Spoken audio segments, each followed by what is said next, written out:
Welcome to the Hollywood Persona Podcast. Here are your hosts, Mitch and Ant.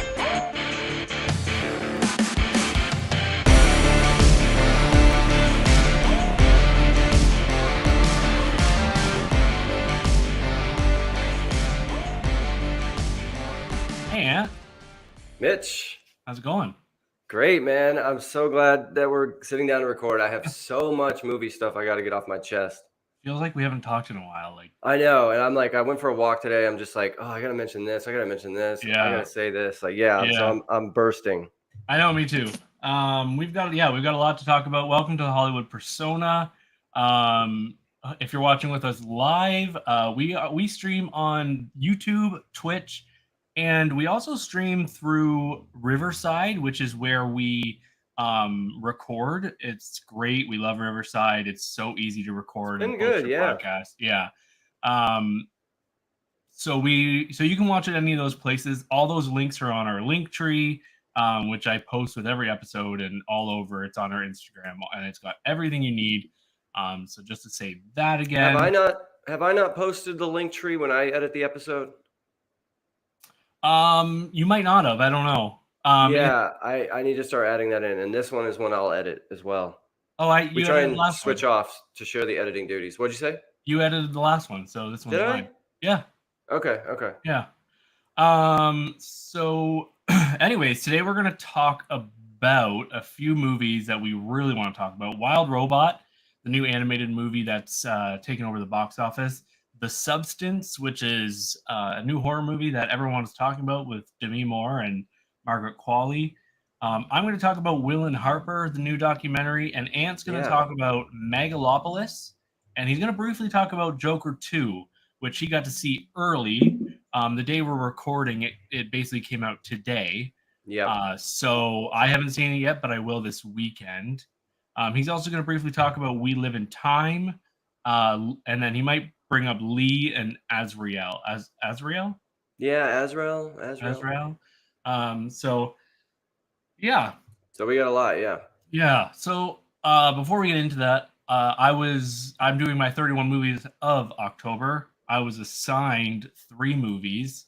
I'll just quickly tell you what I'm watching this month for the month of October. Probably been good. The Halloween month. Yeah. I usually try to do 31. Last year I didn't quite make it, but time restraints. So yeah, I mean, that's the only reason I won't commit to it, because I just don't know if I could do it. Yeah, exactly. I mean, I see a lot, right? But one every day is tough. You're gonna see a lot of these in theaters because I've put some new ones on here. Good. American Psycho, which I hadn't seen, I watched last night. It was pretty good. Haven't seen it? No, never seen it. And I liked it. I think it felt a little like all over the place. I couldn't really mix with its vibe as I think some people else did. It was a little chaotic, I found, and I think that's maybe what it was supposed to be. Yeah. But I didn't jive with it quite as. I gave it 4 stars still because I think it was really good and some really creepy stuff and really interesting. And Bale is obviously playing some. I've never seen him play that kind of character. So no, and especially for it being one of his first roles. Right. And to give your thoughts some credit, I saw it when I was, I don't know, 21, 24 or something like that. So maybe it appealed to me. Like if I saw it fresh today, maybe it wouldn't be. But I'm sure, and you'd already know, I'm sure you knew all about it, all the memes. Yeah. Yes. Jared Leto and the memes and the Huey Lewis and everything. I'm like, okay, I get it. Yes. Paul Allen. Yeah. And it came out, Paul Allen. It came out 24 years ago. Wow. And I think a lot of has happened since then in movie worlds, and I've seen a lot of this since then, but I think this opened the doors and really scared a lot of people and shocked a lot of people, seeing like a true psychopath in the same vein as Hannibal Lecter or something like that, right? And yeah, definitely. And I can give you a nice segue. I'll lob it up for you right here. Mm-hmm. Whatever you do not watch the sequel to American Psycho 2, with my beloved Mila Kunis. I actually own the DVD only so that I could hear her commentary on the commentary track. Does she It bash is it? so bad. Does she like try to make like make it seem good, or does she talk shit? Yeah, she tries her best, Yeah, and that's gotta be hard. I'm not fooled to say that she's like an amazing actress. I just think she's gorgeous. Yeah. Um, Oh, I but think she's good. her yeah, she has been good. Yeah. But like Jupiter Ascending, she's no good in, and but Bad Moms, she plays a fun character. Oh yeah, I think she's best when she can just be herself, like a lot of actors. Yeah. Oh, and that's the thing But about it. what? Sorry. No, you go ahead. No, that's the thing about American Psycho is God, I got a lot of Jim Carrey vibes from Christian Bale. I don't know if he was meaning to do that, but there's sometimes where there's side angles, and I'm like, if you told me that was Jim Carrey, I'd almost believe it. His chin, And the way he's talking, it's just I'm like, yeah. But yeah, don't bother. It's so bad. I mean, just like it's such a flawed idea. Try to think of 4'9" Mila Kunis as a serial killer. Come on. Right. But speaking of terrible sequels to movies, yeah, you also watched something that's a lot of people think is bad. Yeah, I was assigned Book of Shadows, Blair Witch 2 by our lovely friend Florence Bremer. I almost said Pugh. Florence Pugh. Florence Bremer. Obviously, this is a remake to the Blair Witch. Came out like the year after Blair Witch. Obviously, they jumped on that really fast. Wait, so it's a remake, you said, huh? Did I say remake? I'm so sorry. It's a sequel. I apologize. Oh, okay. I really liked the idea because it starts off where in this universe the movie is real, like it was just a movie, or we don't know if it was just a movie, but these kids are doing tours of where these people died, right? Or whatever. Like it's still kind of up in the air if it was real or not, or if it was like tapes and stuff. So these people who are big Blair Witch Project people, they go out into the woods, and there's some really interesting stuff at the beginning, and unfortunately there's this one guy, and he has a fucking like fortress out in the middle of the woods, and it's like a warehouse, and it has everything in it. It's like like when you're stealing stuff and then you're reselling it, you're like you got like all these hot items and stuff. It's a warehouse full of like TVs and all this, but he's got it completely decked out with like a bridge even, and cameras and security systems. And in the middle of the woods. In the middle of the woods. And it's just a lot of it just doesn't make sense. And there's a lot of downtime. And there's a twist at the end that like there's some twists and stuff that don't work. And the other thing that doesn't work, we keep going back to, how like sometimes movies will start with like the detective questioning the person, and then it goes to the story, and then it goes back to the person being questioned, and it's like, well, then what happened then? It just randomly does that. And so like, a couple people live, and there was no need for them to go back. This one just really didn't work for me. There was a couple scares and a couple interesting stuff near the end, so I did give it a 1.5. Okay. Maybe I gave it a 1.5 because I love Florence so much, but Florence, I would love to hear your thoughts and why this worked for you, or maybe girl, tell us what you liked about it. Yeah. But I am glad I saw it because I probably would have jumped on it at some point, just because it's so like everyone talks about it. It's iconic. Yeah. And tell me this, if this is true. I've heard about it. There is, in the whole movie, there is no Book of Shadows. No. She like, there's one girl, and this is also confusing. There's one girl who's a witch, but then there's one girl who's kind of gothic and stuff, and she kind of acts like a witch too, and it's like a wannabe witch, but they have papers and stuff. I don't know, but then they all get torn up. Okay. Yeah, it makes sense. But all right. So that's the sequel to the Blair Witch, the Book of Shadows. Yeah. So I posted what I'm going to be watching, but I'm going to just quickly. I'm going to watch American Werewolf in Paris, Bug, Coraline, Creature from the Black Lagoon, Dead Zone, Deep Red, Don't Look Now, The Endless, The Frighteners, and then this is what I want to say. Some of these are new. So Hold Your Breath is a new one with Sarah Paulson. It's on Yeah. Disney Plus and Hulu now. Another one is The House of Spoils, with a West Side Story girl, Ariana DeBose. Okay. And it's on Prime now, so that's a horror one that I'm going to be watching. Another one is Oh called yeah, she's a cook, right? Yeah, she's a cook. She's Yes. starting her own business, but I haven't watched that one yet. Another horror that I'm going to watch that just came out is It's What's Inside. It's called It's What's I Inside. just added this to Plex. I heard it's great, like Knives Out kind of Oh thing. yeah, it's Yes. on Netflix now, so everybody can watch that. And then the other one is the remake of Salem's Lot, which is on Max or Crave, HBO Max. So that's the remake. I haven't seen the original, so I'm going to be watching that as well.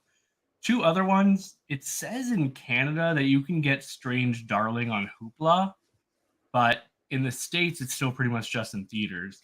And Apartment 7A is the prequel to Rosemary's Baby, and it's on Paramount Plus now. So there's a bunch of movies. I will try to post that in our story or something. You can watch all of those. So yeah, Cool. And then two more movies that I was assigned was Memories of Murder. I don't know if you've ever seen that. I haven't. I know of it though. Yeah. And then The Descent 2, I was assigned by your mom, which full transparency, I have seen, but not since it came out. And the Descent series, like the Descent is like one of my favorite movies. So I'm really excited to rewatch that. Cool. Yeah, Memories of Murder is the Bong Joon-ho movie. Yes, right. His like first movie, I think. And yeah, I've wanted to get to it. Yeah. And just one other thing before I'll pass it over to you. Maggie Smith passed away, who we know as Professor McGonagall from Harry Potter, or from Downton Abbey and lots of other stuff. Chris Christopherson passed away. If you're a movie lover, you might know him from Blade. He was the older guy in the original 3 Blade movies. What was his name? Spinster? Whistler? I can't remember. I'll look at it. And then John Amos, who you might know, a lot of older people might know him from Good Times, James Evans Sr., but he was in Die Hard 2, both Coming to Americas, and I just saw him in a new movie I watched last week. Not a new movie, but Two Evil Eyes that I watched, which is a Dario Argento movie, and Robert Rodriguez, so which was good. It was good. But yeah, so I will... I guess now we can pass that over to you. It looks like we got some messages in the chat, so I'll look at those. One of them was me. Okay. I just noticed if I comment in YouTube, it comes through to Riverside. That's nice. Oh, that's perfect. Yeah. Twitch should do the same thing. So just box office. Okay, so we're recording Friday, the 4th of October, when Joker 2 comes out. So this box office I'm talking about is last week's. And all I just want to mention was Francis Ford Coppola's Megalopolis came in at number 4 with only about 4 or 5 million, which isn't great. But, I don't really think he made this as a money-making thing. So I don't know how big a deal it is or not, and he self-funded it, so who knows? But yeah, not so good. Wild Robot came at number 1. There was a question about would Beetlejuice continue at number 1 or would the Wild Robot overtake it, and it did. So yeah, that's all there's really that I think that's interesting at the box office dollar-wise. Mm-hmm. It's going to be really go ahead. Do you know how much Megalopolis cost? It was supposedly 120 million. Yeah, it's a little over that, it says here. And he sold one of his vineyards to make it. Yeah. Or to get it made. He'd been shopping it around forever. I'll talk about it in a minute when I review it. So that's it. Oh, what I was going to say is it'll be interesting to see, all eyes are on Joker 2, right? The first one made over $1 billion worldwide. This one, I thought I saw a prediction or target somewhere as 50 million. And they did that. They've been doing lots of marketing to try and get people to go see it. And we'll see, man. So next week when we talk numbers, it'll be really interesting to see what this does. I read a little article. I actually did read the article, and they were talking about how over the last 2 weeks, once the reviews started to come out that it wasn't good, a lot of people were noticing that the advertising for it had started to really slow down. Like you weren't seeing TV spots. I think they've really lost faith in it, and I bet you they're worried. And either do you spend the advertising money and hope people see it, or do you slow down on it and save that money because you don't think the movie's gonna Yeah. bank, Is it right? is it the sunken cost, or Yeah. do you need to still make it grow? Yeah, I know. I'm glad I'm not the one to make that decision. Yeah. So So that's box office. So yeah, it says 120 to 136 million Wow. for Megalopolis. So why don't you tell us a little bit about that joyful Yeah, I guess I can review? mention it while we're here. So I saw Megalopolis last weekend. I was trying to catch one of the screenings where someone comes out into the theater during one scene and holds up a microphone to the screen while a character pretends like they're in a press conference. So it's in IMAX, but the IMAX screen shrinks down into a tiny little box, and it looks like the character is talking to a person in the room. It's an interesting idea.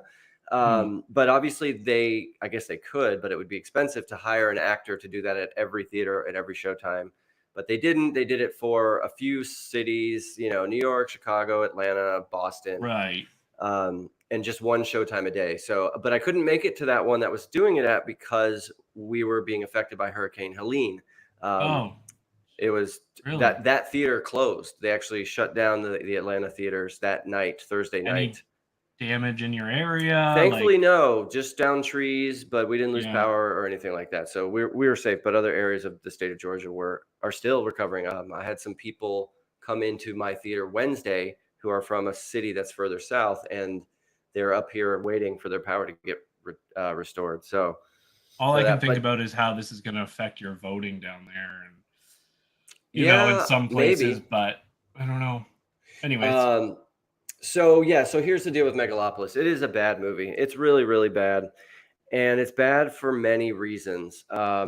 First of all, the plot is really complicated and frustrating that there are so many elements that either never get followed up on or are only mentioned once and don't have an impact in the plot. I'll give you an example that's in the opening scene. Adam Driver can control time. He can stop time.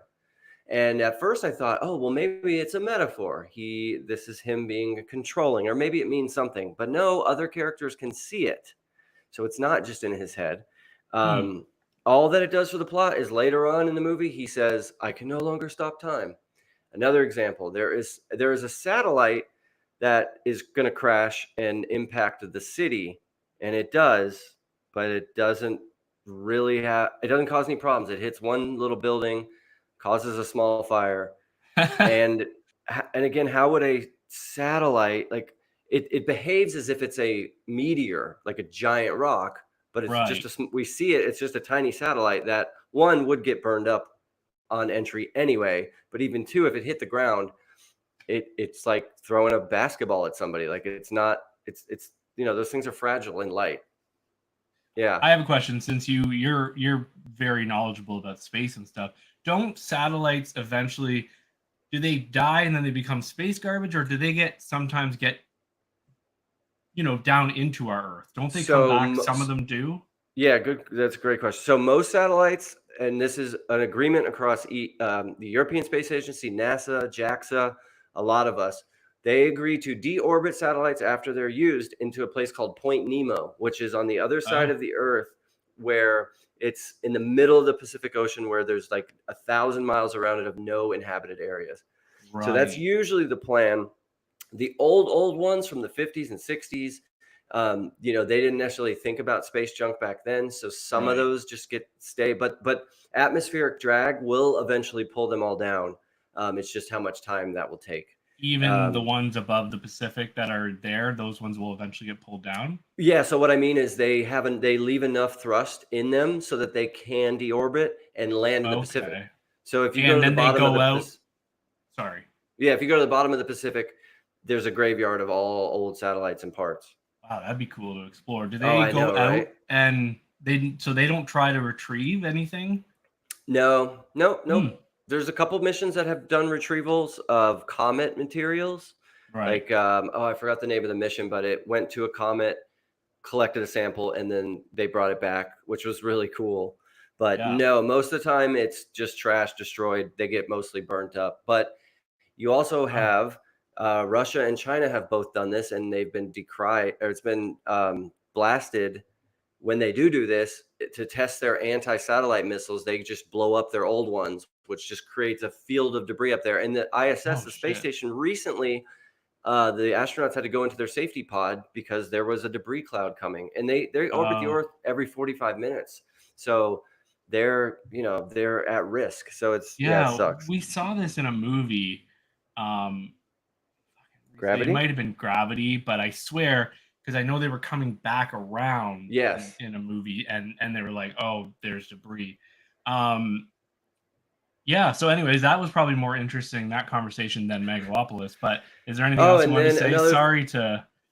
No, no, I'd love to talk that stuff, man. Yeah. And then the other thing that is just bizarre for you guys, if you ever see Megalopolis, is the character. We talk about, maybe it was Anderson from the Film Vault podcast said directing is just tone management. The actors here, Shia LaBeouf, Natalie Emmanuel, Adam Driver, they all, and you hear this a lot, but this one really lives it, feel like they're in a different movie. They are so different characters that they really feel like and then that they were just allowed to do whatever they want. And the director, Coppola, didn't say, hey, no, say it like this, act like this. Yeah, the dialogue is goofy. Some of the CGI looks pretty crappy, surprising for the amount of money. So, and on and on and on. I don't need to say much more. It's just not good, and it's almost like you kind of got to see it to believe how baffling it is. Well, But everyone keeps posting that scene with Natalie the Emmanuel, club, and yeah, why don't you go down to the club? And he does this weird thing, and it just seems like out of a student film, and it's Adam Driver. Isn't he an Oscar winner? Like, you're what? it's It's corny and yeah, cringy. yeah. And Aubrey Plaza's name in the movie is Wow Platinum. I mean, and then you're supposed to take some of this stuff seriously. Oh, there's a story, there's a plot line about a virgin, and then it's scandal that we find out that she isn't actually a virgin. She's 23. She was supposed to be like 16 or something, and that's not remarked upon anymore later either. Hmm. But I want to say this. I want to end it by saying this because then we can move on. I think it's cool that he made this. It's cool that directors can spend all their money on weird projects that are not an IP, not a comic book movie, and so good for him. It just didn't work.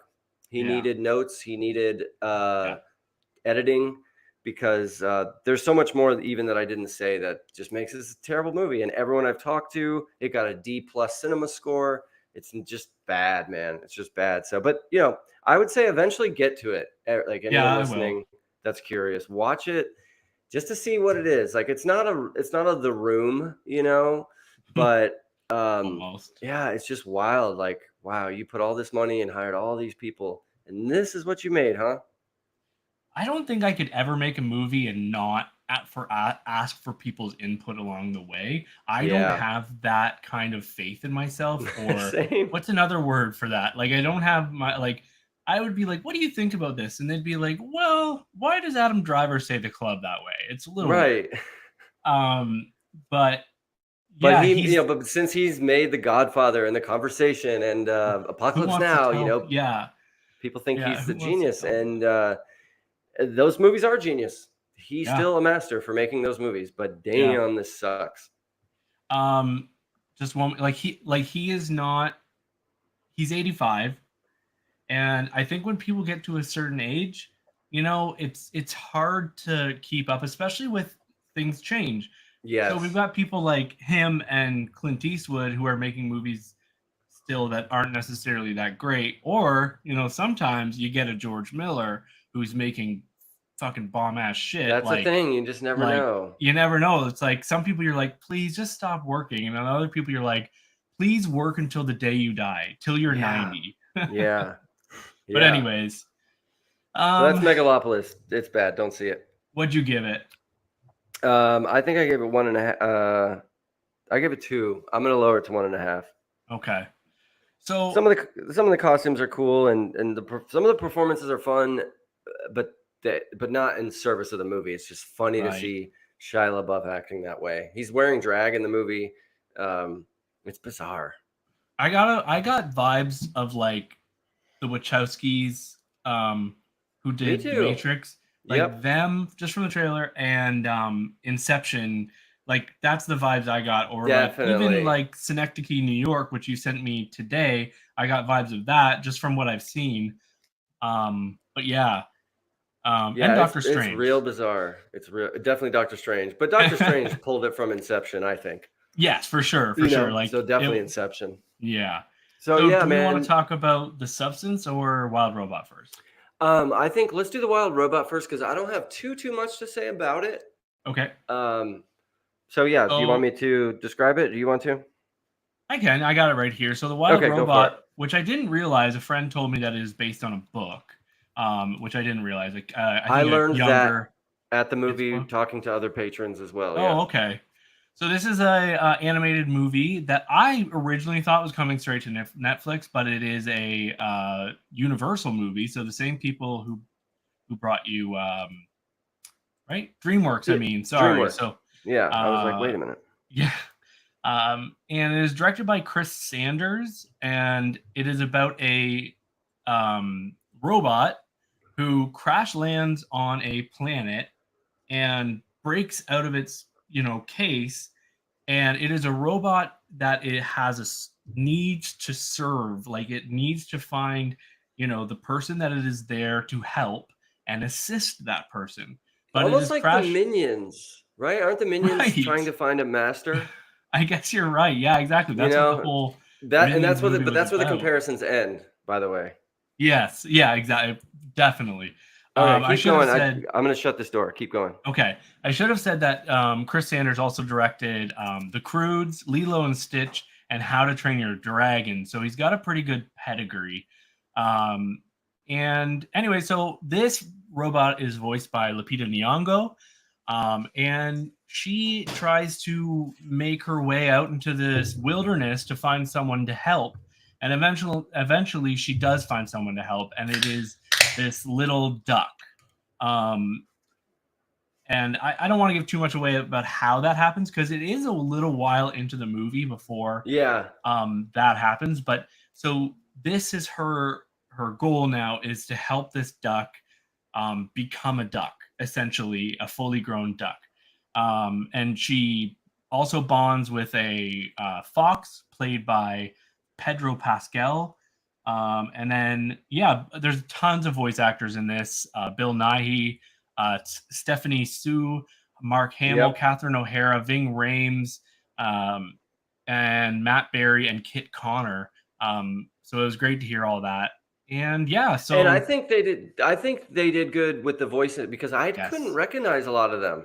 Even Lupita, I was like, am I sure this is Lupita Me Nyong'o? Like, too. I'm like, that I, doesn't sound like her at all. no, it doesn't. And I didn't know it was Pedro. I had no idea until the credits when I watched. Same. So that was as soon as I heard Catherine O'Hara, I'm like, okay, definitely. And Ving Rhames, I got it. I got right away. I didn't know it was Mark Hamill, Me but he's a neither. great voice actor. Yeah, he has a history. So what do you think about the Wild Robot? I thought it was very, very good and sweet and charming. It reminds me, you can easily see parallels between Baymax from Big Hero 6 and did Yes. you ever see Big Hero 6? Yep. Baymax and Wally. It's kind of like a mixture of Baymax and Wally because Baymax is like, I'm here to solve your medical problems, Yeah. And instead of that, the robot is like, I'm here to serve you. What do you need help with? So I thought it was great, very charming and sweet. And I really like the animation style. It looks cool and kind of creative compared to other kids' animated movies. So this is one of those animated movies that I feel safe recommending, or not safe, but happy to recommend to adults, my friends that have kids, and say, "Oh, watch it with them. This one is actually good," instead of something like the Minions, where I just roll my eyes at those. Mm. And did you mention that Chris Sanders is the guy? Yes. Okay, he did the Lilo last and one he did. Stitch. Yeah, How to Train Your Dragon, one of those. The Croods. The last one he did though was the Call of the Wild with Harrison Ford. Yeah, and that one wasn't that great, I don't think, but yeah, so he definitely has like a knack and a niche. For sure. And the story is like, I think, really a beautiful story. And it's like, if you're a mom and you go with your daughter or something, that would be like really, really sweet. I don't think I cried, but I did poll this movie for CinemaScore, and lots of people were coming out where I could tell they had been crying. Like, it's very, very, sweet and sad about mom learning to let go and let their young children go make themselves in the world, right? That's kind of the theme of this. Yeah. So yeah, that's kind of all I have to say. I really liked it. It's very sweet, and it's not long. It's like an hour and 40 minutes. Yeah. I would say it's not as deep as something like Inside Out 2. It is deep in a way, but that movie kind of takes it to another level. But yeah, man, this is good. It's really good, and I liked it quite a bit. What about you? Did you take the kids? I did. I took the kids, which I wish I hadn't, because they didn't need to see their dad cry that hard. This movie had me bawling like a little baby from about the halfway point until about the end. Oh man. Yeah. It's definitely what you said. It's about a lot of things, about like, moving on and your kids moving on, and it's a little bit about unrequited love, and when you should tell someone, like, just say I love you, or and yeah, it's also very clearly about what you give up as a parent. I found that to be very strong, about what you will sacrifice to give your child a better future and life. Yeah, which really hit me. And because I'm not trying to give anything away, but there's points where, like, she's getting hurt like a little bit and damage, and I felt like that's like pieces of you that you are taking away to give to your, like, you're working 40 hours a week or more to make sure your child is happy, right? So it really, that's good. That's right. That's a very strong parallel there, and that's why I saw it and thought, man, this, like, I could see this being like it just. And I say mother and daughter just because the voice is a woman's voice of the robot, and I think they call her she in the movie, even though it's a robot. Yeah, I heard some people. There's one podcast I listen to is called /Filmcast, or the Filmcast. And one of the hosts there is like really, really, really progressive and liberal. And his wife didn't like that they gendered the robot. And, okay, that's fine that she has that opinion. But I that didn't bother me at all. Yeah, I mean, her voice is feminine sounding. So it's. Yeah. But yeah, that's just, that's out there just so you guys know. But I think also having the Fox there as a male component, and I know he wasn't the, like, being called dad, but I loved his storyline too, where that goes. It's a really good dynamic between them, because he's more reluctant. He's more like the dad figure. Yeah, he wants to eat the duck. He's like, do we really have to do all this? If you want to draw a parallel to like the North American lifestyle, that's the dad that's sitting on the couch watching football, and right, like, I just want to watch the game and have a beer, and the mom's like, no, we have to take them to karate practice. You know what I mean? Like, and he does it, and he does it, and he's reluctant, but he does it. I'm probably gonna oversell this movie, but this is by far my favorite DreamWorks movie. And it's the best they put out in a long time. And for me, it's probably in the top 10 to 20 animated movies I've ever seen. Good. This really affected me, and I can't wait to watch it again. Like, as soon as it's out, I'm gonna watch it again, and I'm even gonna tell my parents to watch it. I think it's lovely. So the kids, like, they didn't cry, but this thing moves along at such a great pace. It's paced so good. And then all of a sudden, like halfway through the movie, it takes a switch that I wasn't expecting. Not like I didn't see it coming either. Switch, but like there's a time jump. That's all I'll say. And I'm like, holy shit, this movie is just It just does everything so well. It's real smooth. The other thing is they really don't shy away from death. In the first 20 minutes, a lot of animals die, are killed by other animals. You don't see it necessarily, but man, oh man, it was. I was laughing. We had a good laugh. Like, and Atticus, he's just like, what is that? Is that? And then because one of the possum kids, something happens, but then it didn't. It didn't. Yeah. Anyway, so the possum family was very funny. Very funny. Catherine O'Hara is a possum mom, and she's kind of like the opposite of Roz. She's like, "Don't worry, they'll be fine." One of her kids almost gets eaten, and she's like, I usually lose a kid. Oh well. I usually lose one out of the litter, and then it comes back. It's like I'm still alive. Yeah, really, really funny. And but just so let's put this in perspective regarding DreamWorks. They've done the Kung Fu Panda stuff, Trolls Band Together, Rudy Gilman. Remember that Teenage Kraken? I don't know. It bombed hard. It came out in 23. It came out last year. Yes. Yeah, Puss in Boots: Last Wish, which was good. The Bad Guys, The Boss Baby, Spirit Untamed, The Crude. So like some of these are fine, but like this is a large step ahead of the other ones, wouldn't you say, of all those that I listed? Yeah.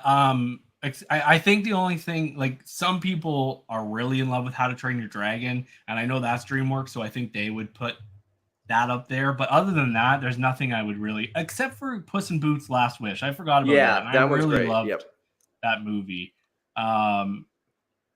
Has he seen it, or is he just no? Because I was gonna say he's going along with me, so I want to think he's seen it. So. Anyways, why don't we jump into the substance? Why don't you talk about the substance? Oh, I can't wait to talk about this. So all right, so let's talk about the substance. So this, if you're a movie fan, you should have heard of this I would think you would have heard of this by now. Just because it's been, or a movie fan that's online, it's been making the rounds. It's let me just set it up first. So it's directed by Coralie Farge. Do you know how to say her name? Nope, but I'll. Coralie Farge. She's French, so help. See if you can help with your French Canadian reality. She is mostly known for that awesome rape revenge movie she made a couple years ago called Revenge, 2017. Yes. Cool movie. Not enough people saw that. No, not enough people did, and it was awesome, bloody and brutal. Sorry, it was a Shudder original, I think, back when Shudder was like first starting. Yeah, and that was 2017. I don't think enough people have seen it. It's really good. So that's her. So that's the director's pedigree, and then the substance is like this. All right, Demi Moore plays a fading celebrity that uses a black market drug that is like a cell replicating substance that temporarily creates a younger, better version of yourself. So you take this drug, actually Get Thin MD on here in our chat, he sells a drug that it's like peptides and Ozempic that helps you lose weight. So I thought of him a lot watching this movie. And I went and saw it a second time with our mutual friend Anna, and she really enjoyed it. But so you take this drug and you get a clone of yourself that's younger, hotter, better, stronger, all that stuff, right? Mm-hmm. But the catch is you each get 7 days. So you take the drug, you pass out. This new person is birthed out of your back, and that version of you gets 7 days on the planet to do whatever they want, go and have fun and party like you're young again, and then in 7 days you switch. And you have to do it that way, or there's consequences, obviously. And so Margaret Qualley's in it. Dennis Quaid plays a movie producer, TV producer named Harvey. Figure that out, what that means. And there's a couple other characters here whose names I don't know. It's really Demi Moore and Margaret Qualley's show here. For sure. There are some 2001: A Space Odyssey references in this that floored me. There is Shining references in this. Yeah, that definitely Shining. Loved. Well, and the space one is just the song. They just use the oh, really? Yeah. Oh, I remember that on that. stage at the end. Yeah. Yes. And so this is a horror thriller, I would say. But I want to go out and say Demi Moore should be nominated for Best Actress for this movie if we lived in a just world. This is like, what's her name from Hereditary type performance. Yeah. Help me out with it. Well, Toni Collette. Like, this is her. This is like, especially with Demi Moore, we haven't really seen anything of substance. No pun intended. Like for like 15 years, 10 years. Yeah, the last thing she was a lead in, I think, was Charlie's Angels or something. Charlie's Angels Reloaded or whatever. And there's a meta quality to it because Demi Moore is and was, she posed nude pregnant on Time Magazine or Playboy or something. She's a beauty icon. She's been, and she looks amazing in this. In this movie, she has to be naked for a lot of it. Shot at a lot of unflattering angles, shot wearing no makeup. And she is so freaking good here. And, it's just a cool meta quality that she would take a role like this. So I have now seen it twice. And the only complaint or criticism I have, because this thing is edited well, the music in it's awesome. When the younger version's on screen, it's this like pumping techno shit that you'd hear in LA and really in Miami. Yeah. At like a Miami club and stuff. And the struggle this main character is going through is so, first of all, well realized, but so realistic and real feeling. We've all walked through a house, looked in the mirror, and maybe we haven't like changed outfits. Like, as a guy, our appearances are done a little differently in society. But I know for sure I've caught a reflection of myself on my doorknob or, in the car and thought, God, I look so fat. I look like shit. And then I feel bad going out. Yeah. Or like right now or earlier today, I was looking, I'm like, oh man, I see some lines around my eyes. So it's so relatable that, we feel this way. And for her, Demi Moore, as an actress and as the character in this, since her job is looking good, it's, just devastating to her when she hits an age where she needs to gracefully step aside. And what I like about this is directed and written by a woman here. If this was directed and written by a man, it would be really awkward because there's tons of women nudity in this. There's focus shots on girls' asses and boobs. And, it's a very sexy movie. And there's lots of nudity, a little bit of sex in the movie. But it's all done so well. It's done so well. It's a little long. And the only criticism I have, Mitch, I'd like to hear if you have any, and then I'll let you speak and tell me what you thought, is the ending scene is a whole debacle. And I think it goes on a little too long. After about 3 minutes or so, I'm like, okay, I get it. And it's just like gore, blood for quite a while. But what do you think? How did you receive this movie? Was it gross to you? Yeah, that's literally actually my only complaint as well. Is I couldn't fully jump in with the ending, and I could see people having the same complaints with this ending as they did with Alien Romulus. I'm not quite there. I mean, I didn't hate the ending. It definitely is what I love, and we're not going to give that away here. And the whole time I'm just smiling and laughing, right? But because this is a dark comedy. Very dark. Yeah. And I'm not usually the kind of person to like sit there and like come up with themes or say like this movie has this theme, but I've done it already with The Wild Robot, and I'm going to do it again because, like you said, it's about trying to come to terms with your aging and and how. And I ultimately think near the end, it's like how obsessing with your looks can ruin your life. Yeah. And it's also like an allegory maybe about people who have gotten work done or messed with their stuff so much Botox, that they don't look. All that. Yeah. Stuff. Doing everything. And it just kind of fucks them up, or people don't recognize them, or they're they have regrets and stuff about what they did. And you said, Demi Moore is incredible. She's brave for taking this role. Like, we say, that actress is so brave, but she really is. She's got to cry in this and be naked and bang her head on the wall. And, it's just like, imagine if I came to your house with a camera and was like, "Hey, Mitch, take your clothes off and now put makeup on, take it off." Like, and That's a there's 10 Saturday people night in the for me. room. Sorry. And there's people in the room and you have lights on, and like, it's just, and that's why I admire actors a lot, because it looks easy. They make it look easy, but it would be hard. It would be Like, very difficult. They literally put the one shot, and it's so awkward, like, because this movie does have a sexy side, especially with Margaret Qualley, and Demi Moore is still beautiful as hell. Like, she She's insanely has hot. not aged very much, and her body looks great. I She was looks great. surprised. She takes plays her whole 50. Yeah, She plays 50 and she's 61. But go ahead. She yeah. takes her whole what? Like, well, I was so shocked. She stands in front of the mirror and she just takes her clothes off, and I'm like, oh, I did not expect her to get naked. And then there's like a scene I'll never forget of like above her in the shower, which is not a flattering shot. Like, you can Right. see her boobs, and like, it's just like, and there's just so many unflattering shots. And then Yes. Margaret Yep.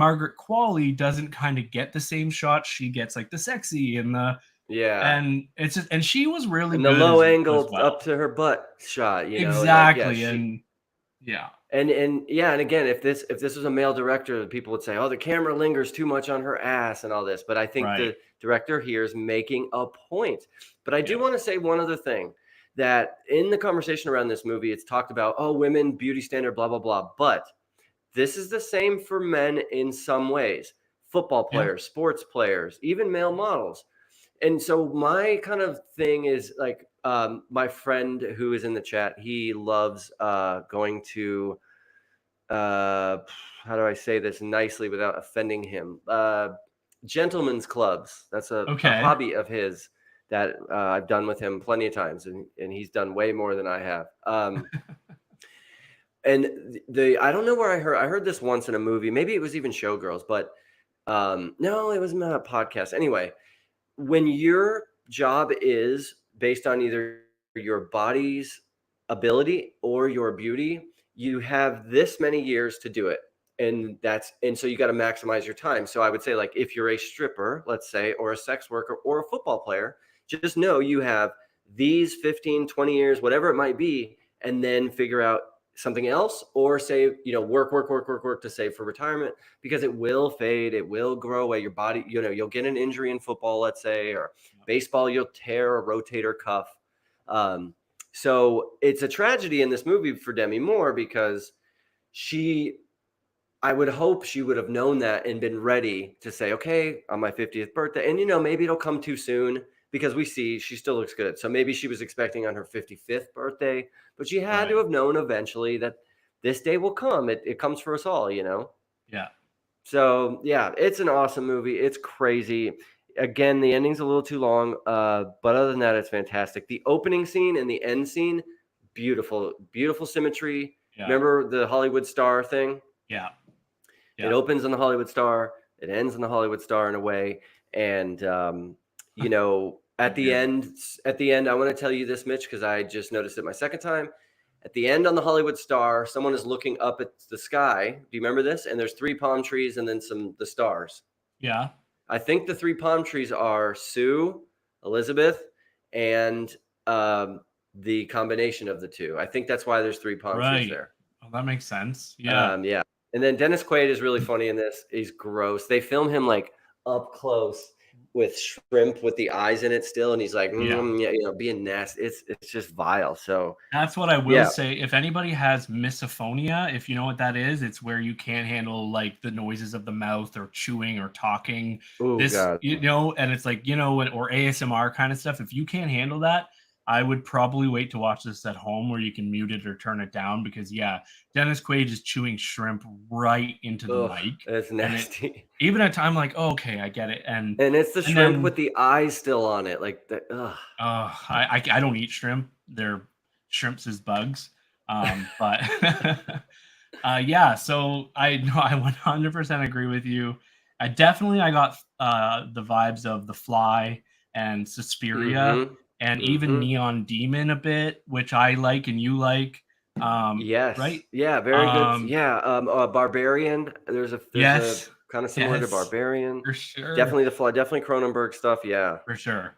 So we have to mention one thing. The makeup and hairstyling work is Oh, fantastic. The so special good. effects are a lot practical and bodysuits and stuff, and it's awesome. We could see this at the Oscars, and I hope it so. seems a little too rated R for, body horror for the Oscars, but it'd be great because I think Quali and more could get nominated. Costume design or makeup and hairstyling. Like I think it does Definitely a really makeup. This good job. deserves it. It Deserves it. does. And even the production design, the apartment Yeah, she lives in is this nice flat penthouse type building in LA looking and across they the do so much with that space. yes.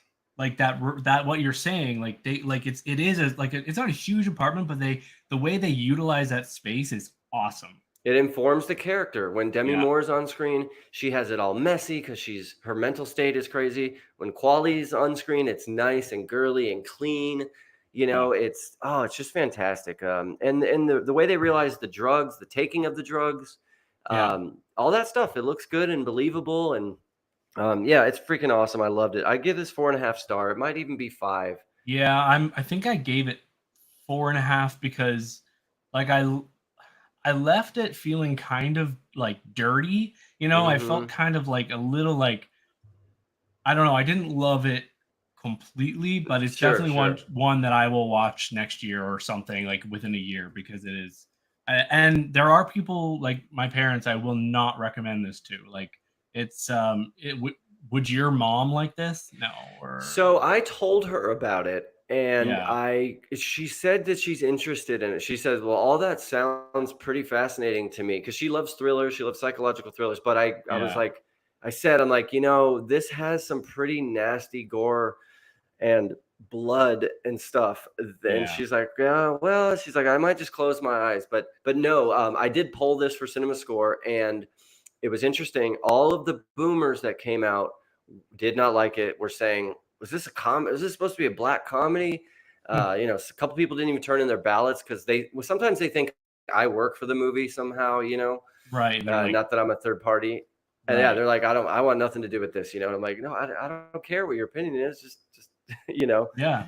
So I think to answer your question, no, I don't think she would like it, and I wouldn't recommend it to anyone older. Really, like this is young. Yeah, yeah. That's actually one little story that's very funny I wanted to tell you before we move on to something else. So I was sitting in the theater, and this was, almost a week after it came out. My small theater in town, and there was about 15 of us in this small theater, and there was this older couple here, and then there was an older guy like down a few, and we're watching this movie, and it ends on that ending, which is pretty crazy. And there's this so this guy gets up once the credits are rolling, and he turns to like this couple that's sitting in front of me, and he goes, "Wow, well that's filmmaking at its finest, eh?" Like, oh Jesus! And he walks out like all grumpy, and then Man, so I'm leaving, and then I am leaving with these two girls who work at the theater, and I didn't really realize that. I'm like, and I'm like, "Oh, did you guys like that?" And they're like, "Yeah, we loved it. Like, I've seen bits of it because I work here." And so we're leaving, talking about how much we love it. And this guy's waiting at the exit because he wants to talk about how much he hated it.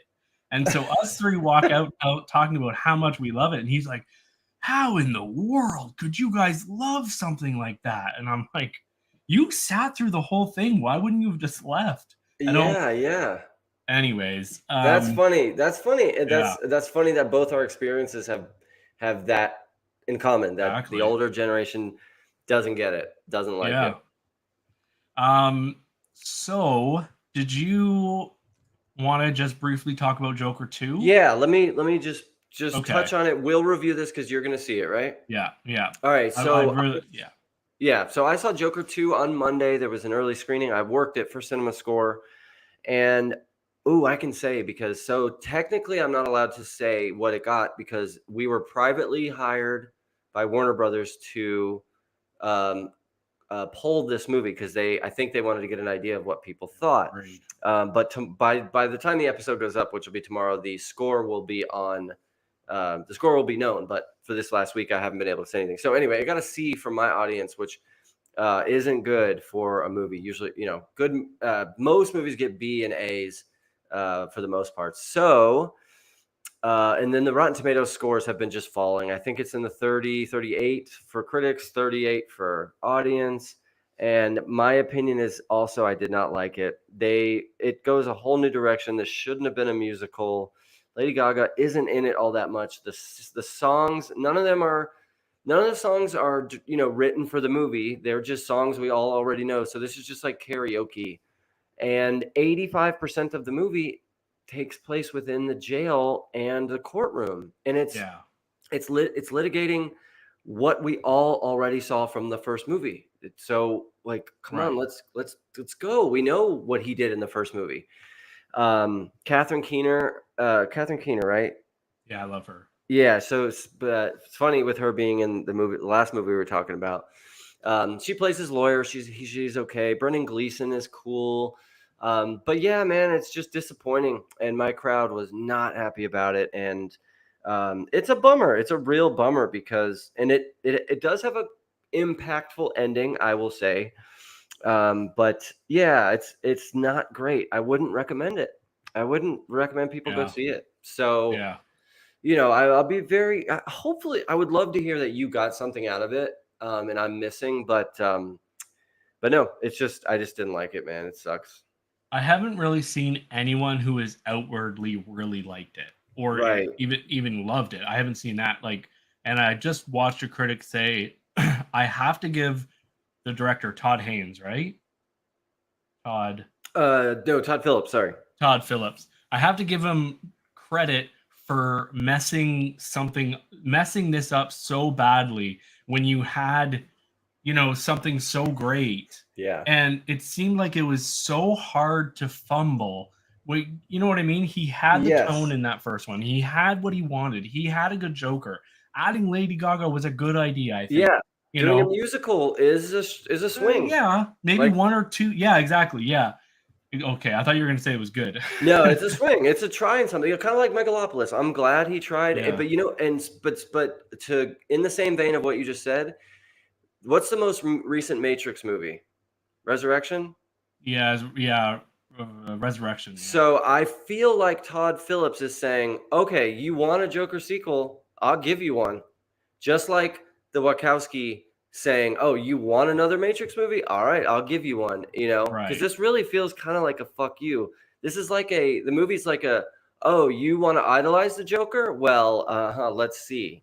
And that's what we got. So yeah, it's too long. It's paced very poorly. Oh, it's so slow. It just drags along.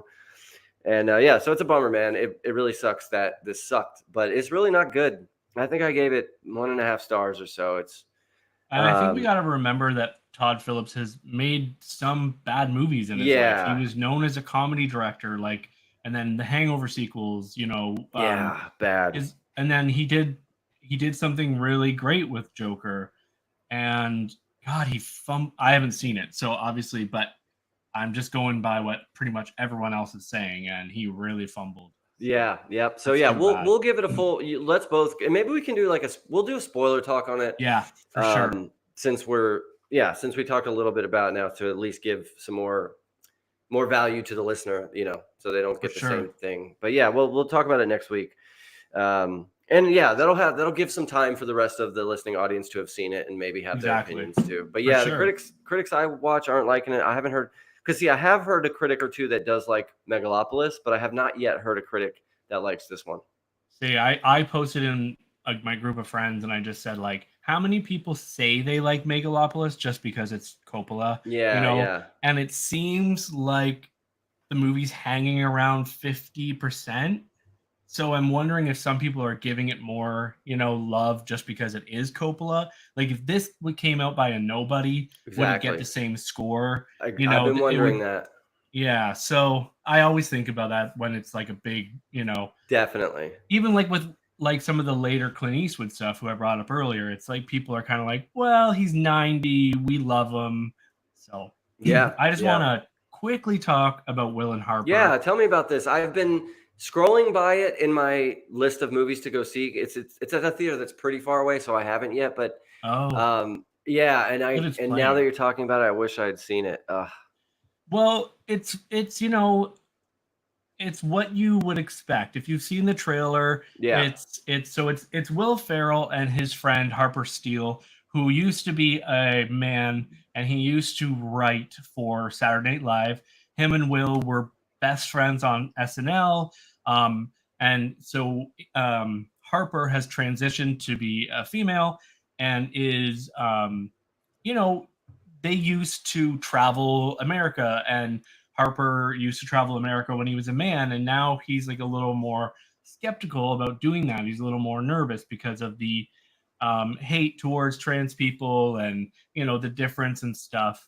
Um, and And the this movie movie is them taking a road trip, right? exactly, yeah. So they take a road trip from New York all the way to Texas, or somewhere. They end somewhere else, but they and then there's a lot of Saturday Night Live cast in this. It starts pretty early. We get to see like Tina Fey, Oh. Tim Meadows, and yeah, and then later Will Forte's Seth Meyers, in there. Kristen Wiig, Colin Jost. Yes, yeah, they have Oh, like a Will little Forte, Tina Fey, holy crap, Molly Shannon. Yeah. Forte shows up at a point where like I was like, oh, that's Forte, and then his part like is really emotional, and of course, like you can expect, like if you have, if this is really emotional. There's one part that really sticks out where Will and Harper have been going to like different places, and then every city they're in, and obviously some people are really accepting. Thank you. They end up on the West Coast, yes, and they take a hot air balloon ride with Will Forte. It's really beautiful. Oh. And so they obviously, once they get to Texas, it things don't go as well, and once they're around that area, Right. And Harper says to Will at one point, I want to go into this bar, and I don't want you to come in until I text you and say, like, I need you, or I want you to come in now, or whatever, right? And so you see kind of Will pacing outside. He's a little upset. You never know how much of this is set up for the camera. Yeah. He is a little, you can tell he doesn't like this. And obviously the camera's in there, so they're wondering something, but like the looks Harper is getting, there's only one person that ends up talking to him, and they kind of start talking and then become friends. So then Harper says to Will, hey, I kind of feel safe now. Why don't you come in? So Will comes in, and then of course everybody's like, oh, you're transitioning. That's great. Oh, Harper, because Will Ferrell's around. It's fucking Will Ferrell, right? And you really see that in the documentary, that it's like Harper is getting accepted in a lot of places because Will Ferrell is there. But we also get to hear from like people like Will Forte and Harper's sister, who were there, and where they grew up and stuff like that, and what they felt when Harper did this and said this and stuff, right? And it's really quite lovely. I gave it 5 stars. It's hard for me not to, you know what I mean? I don't know how I could give this like a bad rating, because it's just, it made me cry. I watched it with my friend who is trans. Yeah. Yep. And he had a very emotional reaction at some parts, and I had a very emotional reaction at one part, and he said, like, why are you crying? And I said, because I have felt this for you. Sure. Or I have like, there's a part, and I'm not trying to give anything away, but it's a documentary. Yeah. There's a part where they see this road sign, and it's like, if you eat this 72-ounce steak in an hour, you win. And it's in Texas, right? And they go, and it's a very public thing, and it's him and Harper, and they're up on this stage, and they're kind of getting like almost booed, and lots of stares, and like Will is like even feeling really awkward, and he's like, I'm so sorry I put you through this, and then all these, like, they look on Twitter after, and it's all like really hateful tweets against both of them and stuff. So it's just a really interesting documentary, I think. If you don't know a lot about trans, I think it's you're the kind of people that really should watch it. Yeah, it's a good entry point. Exactly. And if you don't know a lot about the trans, or I mean, if you do, it's still very funny and a lot of fun. So Yeah, definitely a good watch. It's on Netflix. I almost felt like it went on a little long, but I got a lot out of it. How long was it? Was it 2 hours? That's a really good question, Ant. It was 114 minutes. Okay. So a little so under. a little, yeah, it was like an hour and 44 or something. So yeah, but I Yeah, liked it. I do want to see this. I should see it. It's still in a theater near me. I should just go Mhm. and check it out. It's Yeah, cool that Will Ferrell would make this. A lot of it is. actors would be worried about their career, and it's not a malice thing where they would say, "Oh, I just wouldn't make something like this." Like that's so it's cool that Will Ferrell is I guess he's reached a point. It'd be interesting if he had made this when he was like on his way up between old school Yeah. and the other guys. But no, it's cool that he did this, and the final thing I'll say is just let people be what they want to be and, Just be let people happy. be. Yeah, Yeah. do I have to do anything? Does it affect me? Okay, then Yeah. do whatever you want. And I will say this is from the director of the guy who this is from the director of Barb and Star Go to Vista Del Mar, which Oh, I liked. But there's some also diehard fans for that movie. it's really funny. And he also did Strays and the documentary Too Funny to Fail. I liked Strays, man. Yeah. The dog movie where they're Yeah. cussing. Yeah, a lot of people So hate it, but man, it made me crack up. yeah. So I think this is probably one of their friends. So Okay, cool. Well, anyways, I'm glad you brought this to the show. yeah, it's definitely something I had to. We are going to talk about his three daughters and Rebel Ridge, which we both saw. Yeah, we'll talk about that next week just because Yeah, we're low on time. for sure. I mean, but I meant next week. Yeah. yeah. Which are both on Netflix. You can watch them both. They're both good.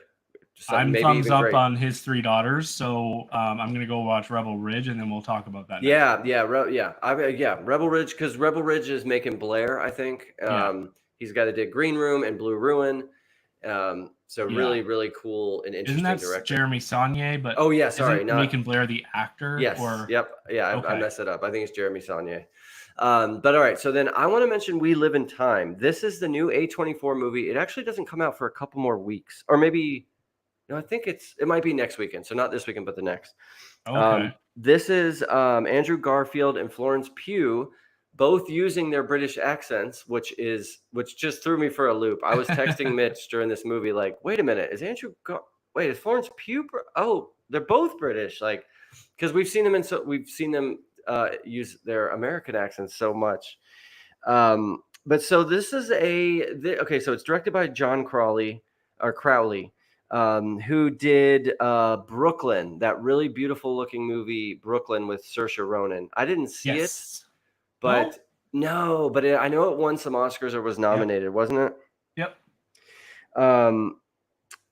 So yeah, Brooklyn with Saoirse Ronan. But this is I would call it a pretty straightforward romantic dramedy. But they do. And I want to tell the story of how I got into this movie. I was on my way to go see The Killing of a Sacred Deer, which I have seen, but I was pretty inebriated the first time with a friend of mine, and we almost got kicked out because we were laughing at scenes where we shouldn't have been. This was in Chicago, and I'm like, we went to a comedy show and had quite a few drinks, and I'm like, movie Ant. I'm like, come on, let's go see a movie. And we had no business being there. There's a really serious scene at the end where he's dancing around the room with a shotgun, and we were laughing. We were dying laughing, and the person scolded us and went and like told on us. So I was going back to see it, and as I'm walking in, I see two women at a booth with this poster in front of it. I'm like, oh shit, this must be the critic screening. So I just walked up, talked. I'm like, hey, I work for CinemaScore. Can I see this movie? And they're like, sure, there's still some seats left, and gave me a wristband. And, normally I wouldn't maybe like ditch another movie to go see a romantic comedy, but this was A24 behind this one. Yep. So it's about these two people. They're brought together in a surprise encounter, which you've seen in other romantic comedies. They accidentally hit someone with their car, or they bump into each other in the grocery store. There's an accidental encounter. and they embark on an encounter or embark on a relationship through time.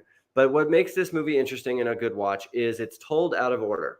It's not linear. So like the first scene we see them married with the daughter, and then the next scene we see her pregnant with that daughter, and then the next scene we see them, they haven't met yet. So it's told out of order, which makes it engaging to watch. And there is something that limits their time. I'll just say someone has limited time left, maybe with us. She is a high-end chef, so her career is pretty cool and fun to watch. She does like chef competitions. She's very competitive. And overall, it's just a really strong and good romantic comedy. This is the perfect movie to watch with your girlfriend or partner when you can't decide on something. It's not that's a chick flick, I don't want to watch it, because it's good enough. And these are both compelling actors. They have really nice chemistry. And Mitch, I told you this, so I'll tell it on the pod. There's a lot of female nudity in this. Florence Pugh is topless quite a bit here. So if that entices you guys to watch it more, then good. They both are. It's very well acted, and the non-linear story makes it engaging to watch. I'm glad I saw it, and it's a 3 to 3.5 star romantic comedy. So I would highly suggest it. It's very cute. Good. That is We Live in Time. Yeah. And then I guess I'll just touch on these. So the other movie I saw was Lee with Kate Winslet. It came out in 2023. She'd been working on this for 8 years. She funded a couple weeks of production to get it done, but it's really like another version of the Rosamund Pike movie, A Private War, which was great.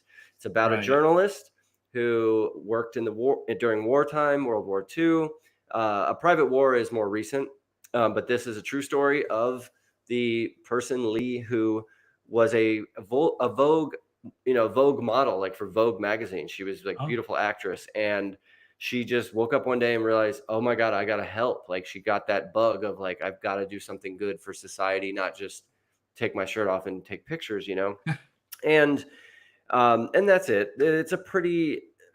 She's unlikable. The problem I have with this movie is her character is unlikable. She's rude and kind of self-important, and thinks just because she's doing this work, which the work she's doing is important, but she just has no joy. And I know it's hard to have joy in dealing with war, but yeah, it's totally fine, but it's not great.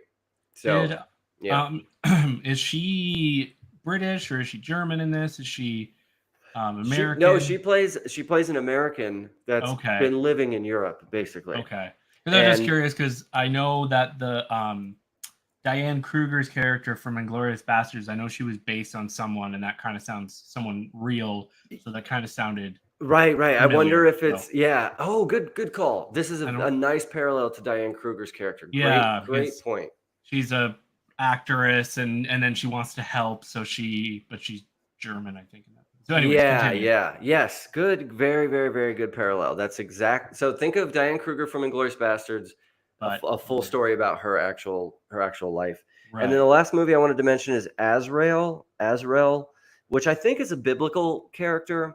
And the only reason I went to see it, and I even want to mention it, is because it has Scream Queen Samara Weaving in it. Yes. So you guys will remember Samara Weaving from Ready or Not. Then she looks so much like Margot Robbie that she played Margot Robbie's double in Babylon. Right. And she was also in 3 Billboards, but then she also was in the opening scene of Scream 6, I think it was. Yep. Yeah, Scream 6. The last Scream that were in New York. And she's Hugo Weaving's. Oh, thank you. Who said that? I did. Oh, yeah. Thank you. Thank you for looking that up. So this movie is only an hour and 20 minutes. It's a horror movie set in the woods. We're following Samara Weaving and her boyfriend, but none of them can talk. They have purposely cut their vocal cords out of their neck, so they all have these scars.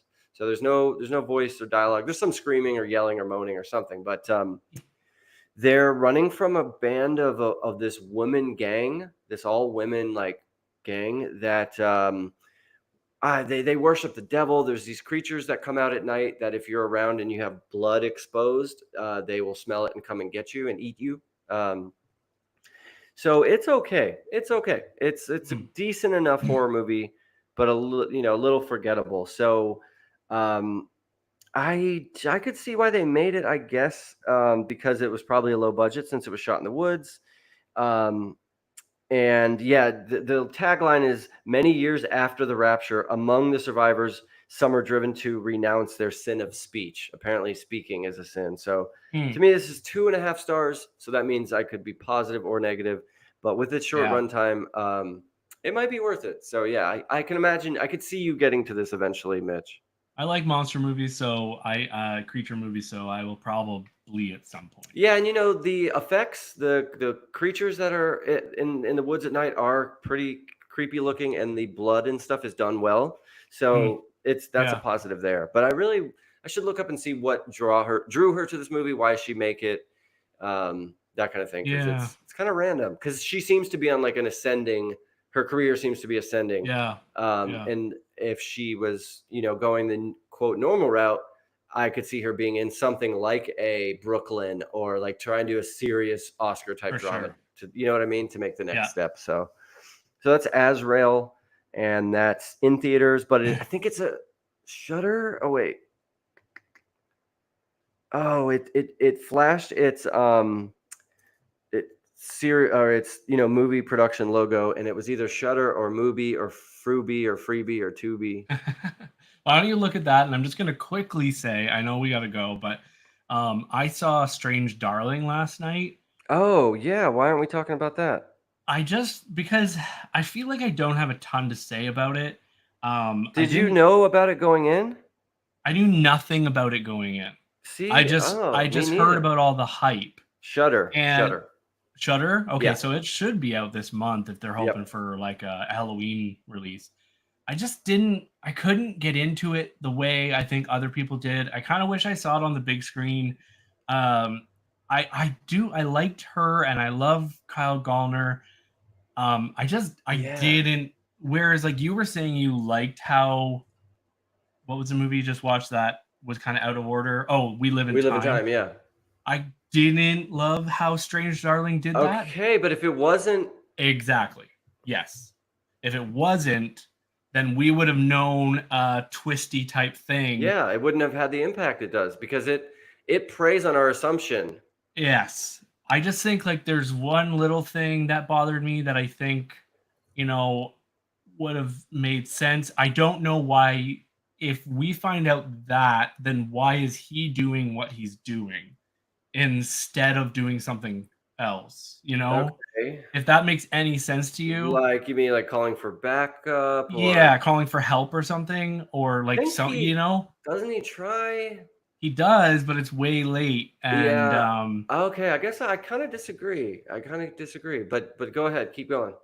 And I just feel like there could have been more to the story than in the bedroom.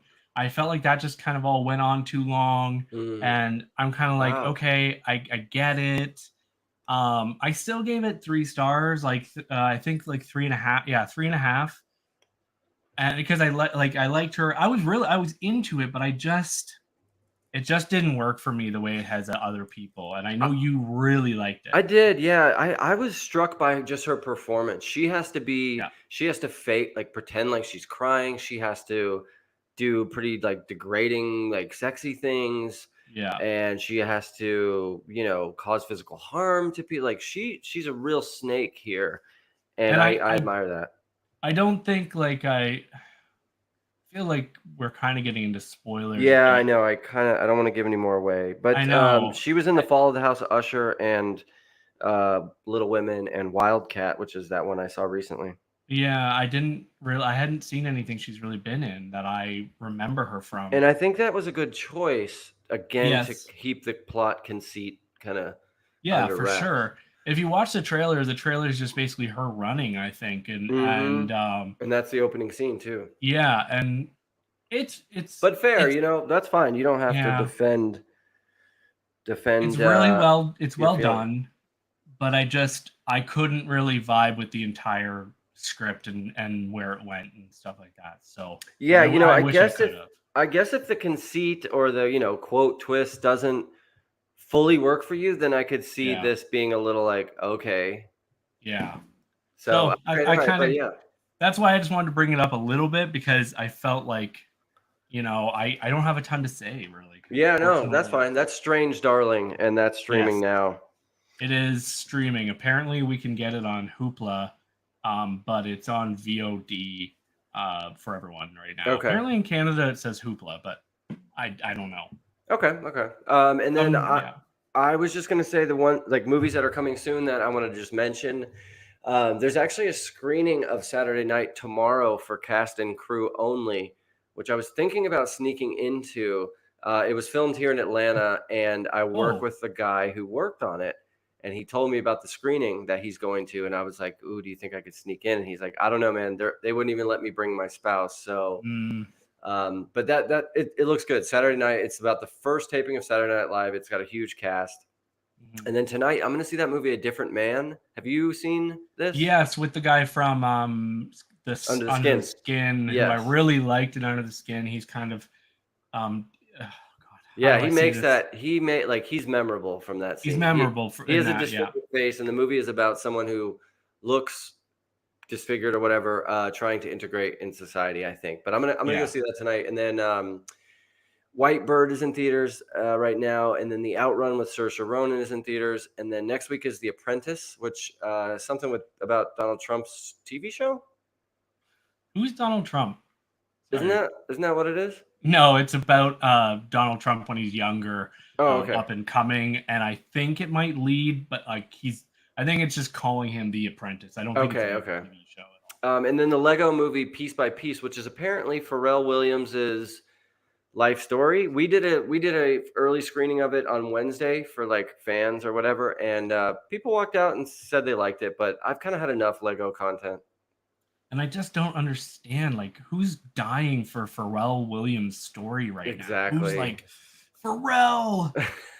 Fucking yeah. Maybe when that song Happy came out, but nowadays, I don't know. Yeah, I don't know. It's a little, I don't know, whatever. Yeah, maybe he's got a good story and we don't know it. Right.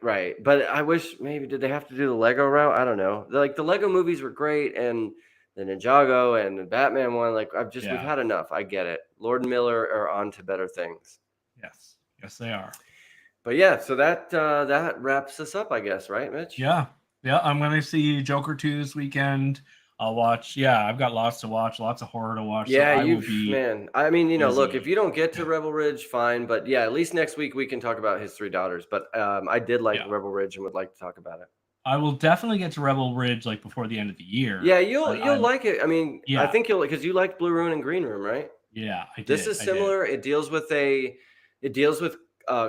of corrupt white cops in a small town fucking with a black guy. Okay, I love corrupt cop movies. Yeah, that's just the backdrop, and it's a Jeremy Saulnier, so it's tense. Is Megan Blair in it? No, I don't think he has. Does he have a usually, because that's why we always confuse them, is because they were friends or something, and then Megan Blair has gone on to direct now, and he shows up in a lot of movies. Like, he was in Oppenheimer, remember? Yes. Yeah. The Florida Project. He was in that movie I Care a Lot with Rosamund Pike. Yes. Logan Lucky. And he had a cameo in I Don't Feel Alone at Home in This World Anymore. Did you see that? He wrote that. Yeah. Oh, he wrote that movie. Right. Yeah. Hold the Dark. So, I think he wrote Hold the. Oh no, that's a Saulnier one. I don't know. It gets confusing, right? Because I know they kind of started out together. So, but yeah, either way, he's a cool dude. Yeah. So, all right, cool. Yeah. Anyways, I feel like I had something else to say, but we've said so much, so maybe I'll just remember it for next week.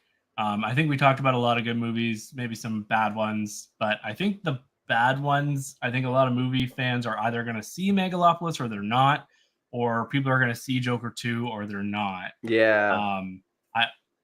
What do you think the box office on Joker 2 will be like worldwide or domestic by the end? Oh man, I bet it. Let me think. I'm going to say what do you think? 300 million. Worldwide? 350 maybe. Yeah.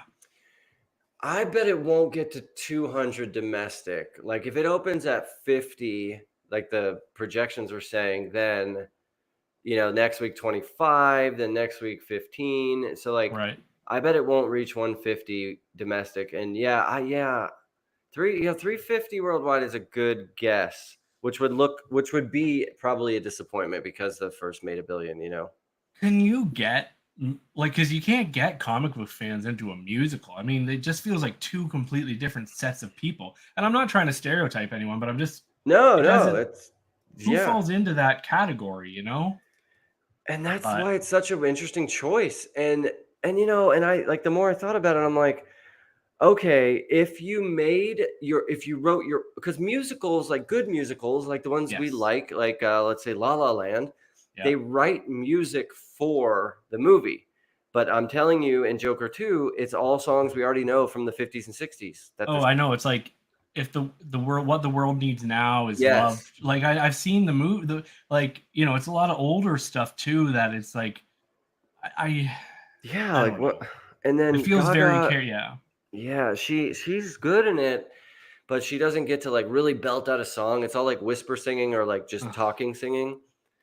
And man, like when you hear, it's just there's just too many songs. Like I could hear groans and sighs in my audience. Like when the 10th song starts, people are like, "Oh, come on!" Isn't there 11 songs? I thought I heard. Is that right? Wow. That's what and like that's what I mean. If there was like 3 songs, maybe like one near the beginning, maybe a middle or an end, like and they wrote them, or they were songs that had already been written, but were for the plot, really moved it along, maybe. But they don't. That's the thing, that the songs and good musicals actually move the story forward. In this, it's just like a break interlude for songs. Stop and sing, like it's just a bummer. And the movie opens with the cartoon. Oh, the opening scene is a like dun dun dun dun dun dun dun dun dun dun dun. Warner Brothers like dun dun dun dun dun dun. And it would almost be better for Todd Phillips to come out now and say what you said earlier, like, well, you guys wanted a sequel, here it is. Like, like he almost like did it just to be funny. Or if they made this Joker 2 movie and didn't call it Joker or anything, and it was just a Todd Phillips musical, But since it was a sequel to an awesome movie, it's just such a weird choice. Like, good job on going for it, but man, we'll see. Like the creators of Game of Thrones almost, who really fucked up at the end. But thanks everyone for commenting. I see we got Hexam, Seth, we've had Rustemeyer, Get Thin, I think is his name. Get Thin is Cole, Yeah, John and Mario was in there. So thank you everyone for watching for a bit, commenting. Yeah, appreciate y'all. Thank you, guys. We love that. And we'll see you guys next week with some more movies, because we are getting into the good season. I am so excited for Saturday night. Anyways, all right, everyone, have a great one. You too, man. Later. Bye. Peace.